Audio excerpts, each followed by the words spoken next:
All right, it's Media Day. We are talking 19-6A, and we have the head coach, Katy Jordan, with us, Mike Rabe. Coach, let's start off with last year because, the year before you played a rogue schedule, waiting to find a home. You found a home, and it was in one of the most powerful districts in the state. And you guys really kind of showed out. I mean, nobody knew what to really expect from you, and you were battling there. Game number 10 could have gone either way, and you would have been in the postseason. Just talk about your feelings going into that season and how the experience is going to push you through in 2023. Yeah, I mean, it was it was a wild start opening up the school. Being in the middle of the pandemic, scheduling was a nightmare early on.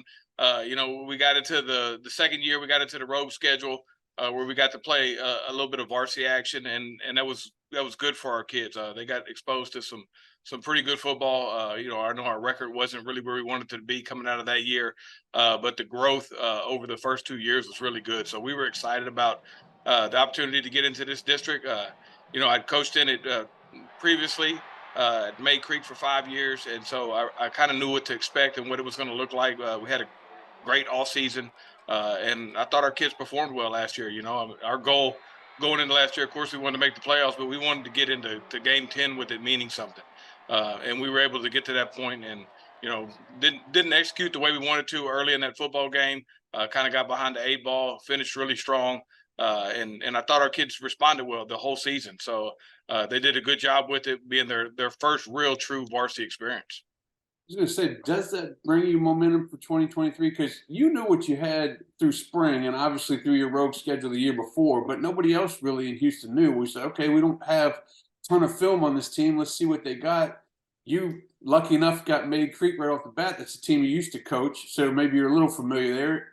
And you put the foot down there, and then you took out Pato, and you had to kind of feel, okay, we feel good.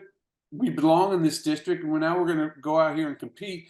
And coming up for 2023, do you think that momentum is kind of pushing you through to, hey, we're going to get one of these playoff spots? I think it does help. I mean, it does build momentum. I think the kids saw what it's like to go through. It's a grueling schedule playing in Katy ISD. So they kind of got to see what that looks like week in, week out. It's tough. All the opponents are good. The coaches here are good, and so they built on that experience in this off season. They know what it looks like. We're not having to go into all season stuff talking about what it's going to be like to play in this district anymore. They're aware of it. They know how to train to get their bodies right to be able to endure the physical punishment that they're going to take as they play around here. So they've done a good job. So I think the experience of going through last season has helped build going into this next year. Well, let's dive into the team a little bit. Obviously, offensively, a lot of your skilled players are back, including two really solid receivers in Marsh and Sample. Plus, your quarterback Willits is back. You got Chad Gasper back. Are you mainly concerned about the line, or what are you looking at offensively that you may need work on, and what are you happy with? Yeah, those guys have matured over this offseason. They've gotten bigger, faster, and stronger, so that's good to see. The offensive line, our JV offensive line, played really well last year. So those guys, some of those guys are moving up. They've developed well. So we've got a couple pieces to fill in there.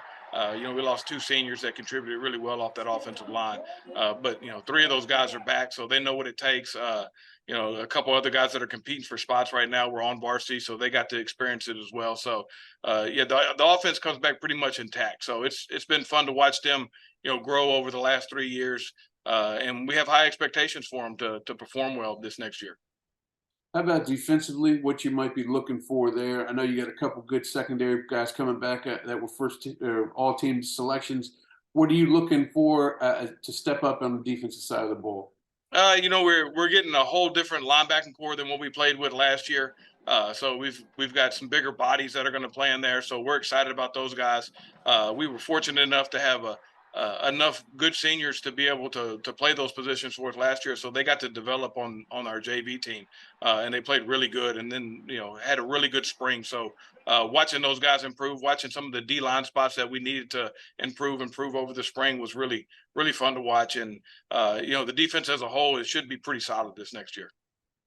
Talk to me about a player like Zechariah Sample. it's not too many 6A teams play guys both ways, and you definitely don't see too many 6A teams with that guy being on all district teams, both sides of the ball. Talk about what he brings to the table and how excited you are to have him back again as a senior. Yeah, super excited. Zach's a great kid. Every day he shows up to practice with a ton of energy. That's why you see him playing on both sides of the ball on game night, because he's got energy to spare. So he's got a good work ethic. Shows up ready to go. I think he'll be better this year than what he was last year. Just having a better grasp of what we do offensively will really help him. And then, I mean, he's a special talent, so he can go cover just about anybody on the defensive side. So his progress has been really good. He'll be fun to watch. Yeah, I need to get my kids around him because they need to get some of that energy. I don't think they can stay on the field for just the punting part of special teams the way they. Never mind. We'll bring that up at therapy whenever I go. Okay. Let's talk a little bit about the district, and then we'll let it go. With so many teams, you mentioned the rogue schedule. It took you forever to find, not a schedule. Well, now the schedule's kind of made out for you. You just have to find those 2 games. But that schedule was extremely difficult, and everyone around the state's like, oh, my God, I wouldn't want to be in 19-6A. They're playing a mess of teams that have the history behind them and all that stuff. But talk about how you may be able to challenge a team like a Katy, a Tompkins, Cinco Ranch, some of these other solid teams in the Katy ISD district.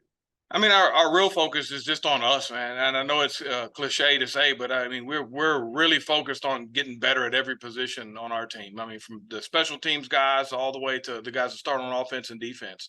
And I mean, that's the only thing that we can really control. We know the brand of football that everybody's going to play in this district. Super well coached.